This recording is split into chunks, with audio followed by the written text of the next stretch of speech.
you guys nak tak income dalam US dollar dan boleh buat daripada rumah. Pertama sekali buka Google Chrome dan search aliexpress.com. Bila dah sampai dekat sini, cari produk yang boleh menyelesaikan masalah korang. Kemudian kedua, nampak tak dekat sini bahagian sole ni, pastikan atas 1,000 lah. Selalunya produk-produk yang atas 1,000 ni ada potensi dan juga ada demand daripada market lah.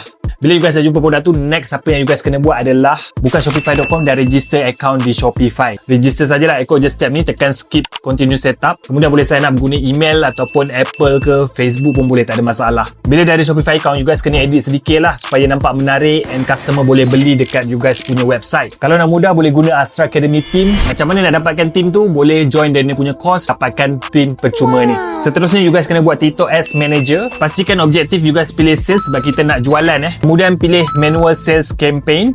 Kemudian tekan saja continue. Bahagian location ni you guys kena letak United States, United Kingdom dan juga Kanada. Lepas tu publish campaign ni and tunggu saja sales you guys masuk macam ni. So itu adalah cara yang mudah untuk dapatkan income dalam US dollar hanya buat daripada rumah saja.